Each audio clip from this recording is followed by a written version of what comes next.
Untuk kicau mania baik di Riau maupun Nusantara, ya, saya berharap begini, hobi burung ini positif. Percayalah, hobi burung ini sangat positif kalau kita bisa menyikapinya dengan baik dan benar. Satu, yang kedua, jangan targetnya juara. Nah, kita perlu misi dulu. Nah, bagaimana burung kita ini bisa tampil bagus dan baik. Jangan juara. Kalau targetnya jadi juara, burung tidak juara, Anda berhenti dong main burung. Tipe-tipe burung orang yang bagus ini kayak mana? Apa gitu? Sebetulnya kalau mencari tipe burung itu kan kadang-kadang pemain ini punya selera ya. Kalau orangnya berkarakter keras, dia tentu cari burung yang faktor. Gua demen yang seperti ini, main pukul. Ada burung seperti itu, tapi merawatnya burung luar biasa. Satu burung itu harus ini dia. Nah, yang pertama kayak kepalanya, paru itu kayak padi. Iya, kepala nggak perlu petak, yang penting matanya 2/3 keluar.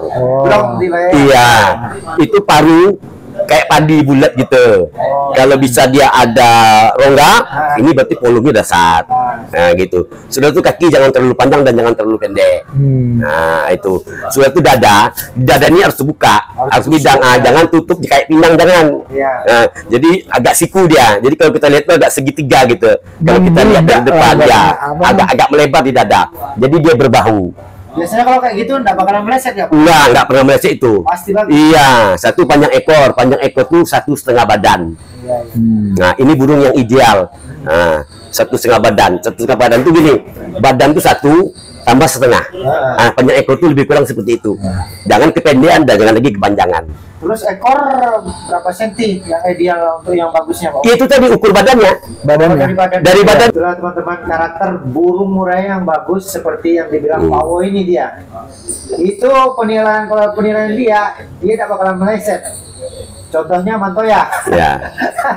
Jadi nggak perlu merekin dari mana, asli kelahiran dari mana. Yang penting karakternya yang kita tengok, bentuknya yang kita lihat. Nah, ya, itu. Jangan terbuai dengan postingan-postingan. Iya.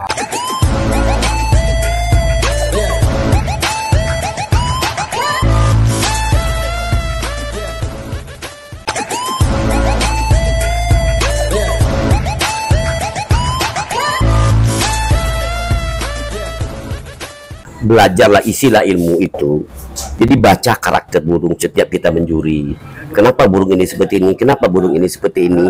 Itu harus dipelajari supaya juri tahu ini burung boleh ditunggu atau tidak ditunggu. Jadi dia waktunya tidak habis dengan burung itu aja. Sementara burung ini bakal begini, begini. Tidak sifat menunggu. Dia harus tahu. Ini burung nggak perlu ditunggu.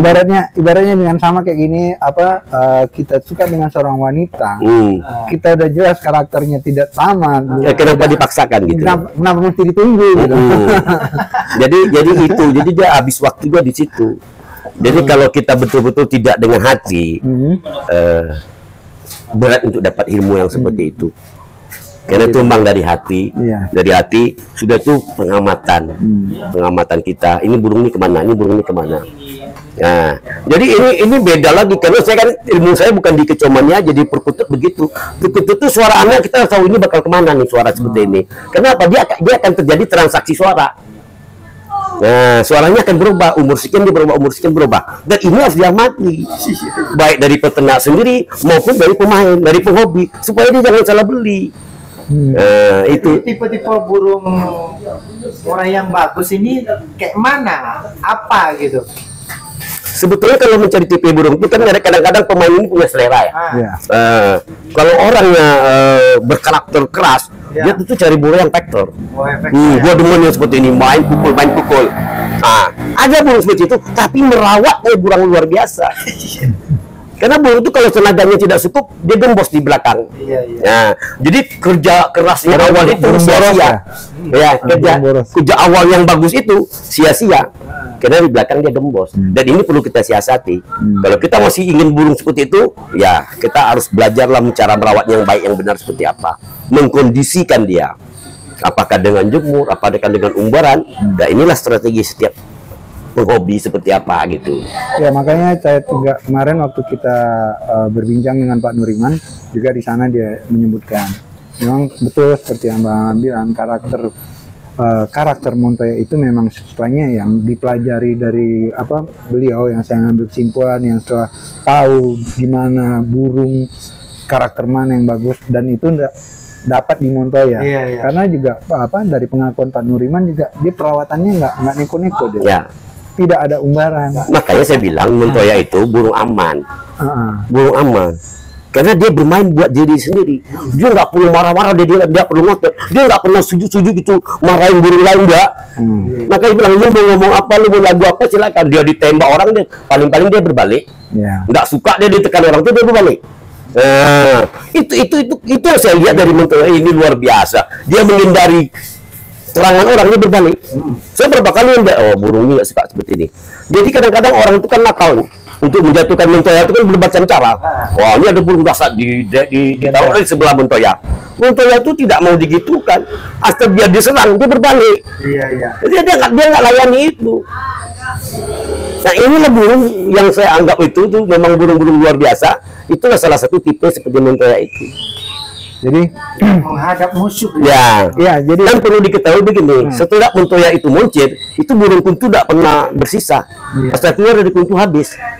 Karena promosi pertama Montoya ini pengakuan si pemilik pertama ini burung dari kuntu. Tapi saya juga pernah dapat burung dari kuntu luar biasa juga. Saya punya keyakinan juga. Kenapa burung dari kuntu saya pernah dapat dulu pas Ijal Mongol yang namanya Kuraya. Iya, itu kan pernah melegenda juga, pernah bikin heboh perkicauan di Pekanbaru ini. Seorang pedagang burung di Jalan Kopi punya burung seperti Kuraya. Itu juga saya yang bilang, jangan sebanyak ini burung, tahan yang burung ini. Yang ini jangan jual. Ini boleh dikonfirmasi lagi sama si Jal itu. Jadi makanya, jadi bisa kita ambil kesimpulan, memang segala sesuatu itu kita pelajari. Keunggulan dari Bang Alam, karena sudah lama mempelajari burung itu, apalagi beliau terjun ke lapangan sebagai tim penilai. Supaya tim penilai di Pekanbaru Riau ini udah sepuh ya, udah sepuh, bukan senior lagi, bagi saya udah sepuh. Jadi di situ lah beliau bisa mempelajari karakter burung, mana sih yang bisa dipakai, seperti itu Bang. Terus satu lagi, mana sih yang bisa dipakai. Kalau kita sudah memiliki ilmu tersebut, kita baru bisa ada keyakinan. Karena dengan keyakinan itu kita akan merawatnya dengan tulus dan sedemikian rupa. Oke Bang, jadi dari kita yang setelahnya ini kan kita ngupas karena nama Bang Alam disebut oleh Pak Nuriman sebagai yang memberitahu bahwa murai ini bagus. Istilahnya ini nih buat terakhir nih, pesan-pesan abang nih. Istilahnya kan banyak nih kicomania belajar nih cari burung yang bagus, yang apa, gimana. Istilahnya pengen lah, istilahnya diberitahu atau apa, ya kan? Abang terangin. Dan boleh juga buat kicomania pemain mau yang di mana di Indonesia juga. Ini aja beliau nggak apa-apa. Beliau ini udah Indonesia apa namanya. Burung yang bagus itu kayak mana? Boleh. Boleh ya Bang ya, konsultasi pesan dan pesannya buat inilah buat referensi atau apa, beliau bersedia ya kan. Terus yang sekarang ini saya minta apa sih Bang kiat-kiatnya untuk umpamanya Pak pemula atau pengkicau pengen gimana sih burung yang apa itu? Begitu. Kalau dulu kan saya punya rumusan ini sudah saya rumus. Ini umum sifatnya, umum. Karena burung yang saya rumus itu nggak pernah meleset lah, tetap bisa tampil. Kalau masalah dia mau juara, dia mau itu kan tergantung lawatan. Sudah tuh yang punya tuh bisa nggak menyisipkan lagu, kasih isian lain lagi. Jadi saya dulu punya satu burung itu harus ini dia. Nah, yang pertama kayak kepalanya, paru itu kayak padi.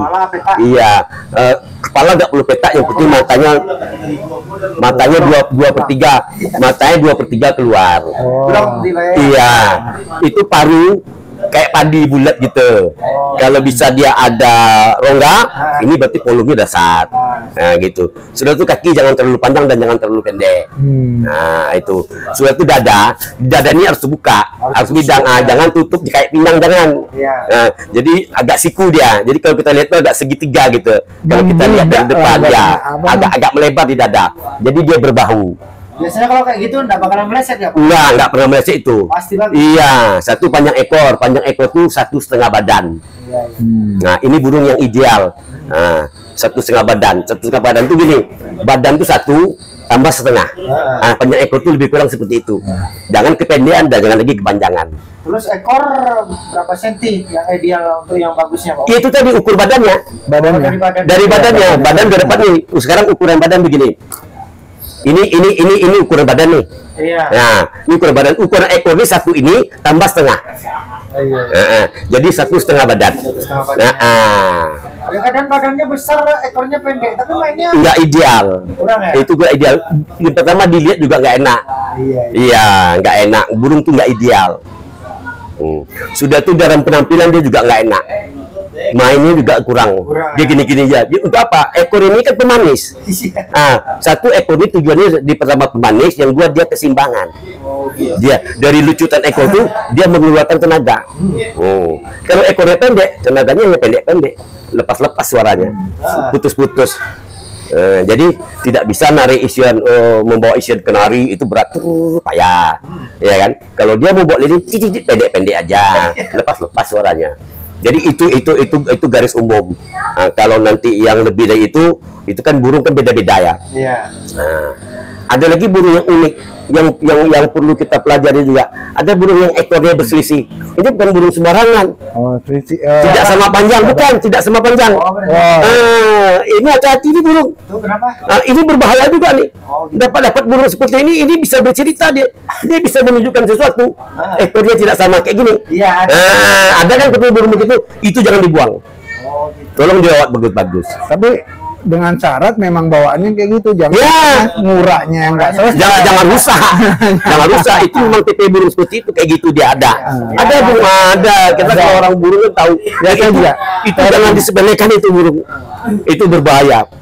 Karena saya beberapa kali jumpa burung seperti itu, dia muncul. Ya udah, itu yang dikirim ke Jakarta.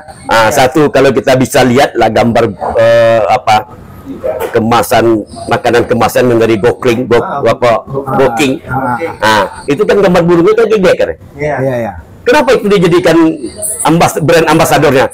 Kan berarti burung terbaik yang seperti ini. Kenapa mesti begitu? Kenapa burung yang ini? Berarti itu penilaiannya gimana, Pak? Suaranya atau mainnya atau tembakannya emang bagus atau gimana? Bagus, pukulannya bagus, semua bagus. Tenaga dia punya speakernya bagus. Buang-buang enaknya dia, buang-buangnya enak. Itu burung seperti itu yang jangan disepelekan. Itulah teman-teman. Satu, punya burung jangan dibuang. Sudah tuh yang leher genting. Tapi ini juga burung enak. Lehernya genting kan. Jangan leher pendek itu, lehernya genting. Itu bawa lagu enak. Selesai bawa lagu. Ini untuk yang umum. Kalau ada burung leher beton gitu. Nah, ini janganlah. Kalau bisa janganlah. Terus kalau badannya kecil, Pak, terus ekornya agak panjang. Kalau itu seperti apa ya? Jas ya. Apa nama perwira? Itu kecil badannya. Perwira kecil tapi ekornya 1,5 badan loh. Panjang deh. Enggak panjang lagi. Enggak panjang kali, 1,5 badan. 1,5 badan ekornya, ideal betul dia. Tapi perwira itu burungnya kecil, dadanya buka loh. Iya. Dadanya buka, bukan muncup dadanya. Dadanya buka. Jadi itu kenapa saya bisa menggambar itu? Karena saya melihat setiap saya ini burung dahsyat nih. Seperti itu, rata-ratanya ada itu. Kakinya tidak panjang, kakinya tidak pendek gitu loh. Iya. Nah, ini hasil pengamatan. Dan setelah kita piara, kita juga bisa membuktikan kalau burung itu bagus. Itulah teman-teman karakter burung murai yang bagus seperti yang dibilang Pak Wo ini dia. Itu penilaian, kalau penilaian dia tidak bakalan meleset. Contohnya Mantoya. Ya. Jadi istilahnya tadi sudah diterangkan oleh Bang Alam masalah gimana sih kita jadi kalau umpamanya untuk lebih jelasnya cara kita memilih atau bakal nah itu yang kita cari. Sudah tuh ada yang kita hindari. Apa itu? Nah, ini ada burung yang kita hindari. Warna kuku tidak sama. Oh. Warna kuku. Iya. Ada yang putih, ada yang belang. Oh gitu. Jadi warna kuku itu kalau umpamanya kuku belakang, kalau hitam hitam dua-duanya, putih putih dua-duanya. Jangan satu hitam satu putih. Ini burung ini bertingkah. Memang burung itu dasar, tapi sangat susah untuk membainkan jadi jantangan. Oh gitu. Ya, kalau di rumah memang dasar itu burung. Ini Tapi untuk main di jantangan berdasarkan kayaknya berdasarkan pengalaman Ya. dipelajari ya. Satu lagi pembeli jangan terkecoh dengan warna kaki. Oh ini kaki hitam begini, ya nggak ada itu nggak jadi syarat. Kakinya jangan panjang jangan pendek. Ya bukan warna hitam warna putih enggak. Oh dicari warna hitam. Kadang-kadang si pembeli kan si penjual kan oh kaki hitam ini kali ini nggak penting itu dong. Mau bohong dia mau apa tuh kita nggak perlu itu. Nggak perlu mereknya dari mana, akte kelahiran dari mana. Yang penting karakternya yang kita tengok, bentuknya yang kita lihat. Nah ya, itu jangan terbuai dengan postingan. Iya. Ditengok fisiknya. Iya. Ya. Jadi oke. Ini untuk pemula kasihan. Jadi rekan-rekan kalau pengen mau lebih jelasnya juga nanti setelah kita inilah bagi yang pengen setelah negosiasi atau silaturahmi dengan beliau boleh nanti di apanya kita iniin link skrip Bang Alam misalnya dari Facebooknya boleh ngikutin Boleh. dengan nama Pak Nur Alamsyah. Cari Nanti boleh kita, komunikasi di di deskripsi situ. kita bikin nanti ya. Deskripsi kita bikin jadi rekan-rekan semua juga bisa belajar atau gimana untuk silaturahmi bertukar pikiran dia dengan lapang dada. Saya suka hobi yang seperti itu. Karena ilmu ini untuk dibagi bukan untuk disimpan. Betul. Iya. Kalau ilmu disimpan tidak ada regenerasi. Oke, untuk hari ini pembahasan masalah Montoya, Pak Alam sudah menceritakan gimana awal dan akhirnya. Terus juga kita diberi suatu pencerahan berdasarkan apa yang beliau pelajari selama di dunia perburungan ini untuk khususnya masalah murai batu, gimana spesifikasi kita memilihnya, karakternya atau apanya tadi sudah diterangkan. Jadi makanya tadi saya bilang kalau pengen jauh lebih lanjut lagi bisa hubungi beliau untuk silaturahmi, sharing, tukar pikiran, enak bisa. Jadi untuk hari ini kita serahkan ya, silakan kita Pesannya tutup. dulu. Pesan. Pesan-pesan begini untuk Kicau Mania baik di Riau maupun Nusantara. Ya, saya berharap begini, hobi burung ini positif. Percayalah, hobi burung ini sangat positif kalau kita bisa menyikapinya dengan baik dan benar. Satu, yang kedua, jangan targetnya juara. Nah, kita perlu misi dulu. Nah, bagaimana burung kita ini bisa tampil bagus dan baik. Jangan juara. Nah, kalau targetnya jadi juara, burung tidak juara, Anda berhenti dong main burung. Iya. Jadi jangan itu targetnya. Terus sekarang kan yang heboh masalah penilaian ini Pak Wo. Gimana gitu menurut Nah, Kalau- itu nanti kita ini Kalau sekarang begini, yang saya sayangkan lah sama IO ini, dia bikin IO, ya, tapi dia nggak tahu senjata IO itu di mana. Untuk majunya sebuah IO itu senjatanya di penjurian, tapi IO lah lalai untuk menciptakan juri-juri yang terbaik. Lalai main coba dia siapa berani bayar ngambil sertifikat dia jadi juri. Jadi mau dibawa kemana kita ini? Kenapa yang menjuri orang yang tidak punya pengalaman? Itu terjadi perdebatan, terjadi protes. Ya, nanti di Facebook rame begini. Jadi saya kembali lagi saya bilang kepada IO, tolonglah kalau memang mau jadi ketua IO, juri inilah tolong diperkuat dulu. Nah, kalau penjuri ini tidak benar, lomba burung tidak marak, ini produk kan nggak jalan. Kayak gini aja. Nanti setelah kita juga akan kupas tuntas. Nanti kita kupas lah masalah itu. Karena kita bahas itu memang panjang. Itu Tetek dengeknya nanti banyak kita bikin yang lagi. terjadi Jadi di lapangan, di luar lapangan. ya buat rekan-rekan yang lain juga makanya pantau terus channel kita. Kita juga akan kupas banyak yang akan kita kupas di dunia perburuan ini tidak akan berhenti. Yang namanya dunia hobi. Dunia hobi ini dia akan ada perkembangan. Jadi sebenarnya dia dinamis.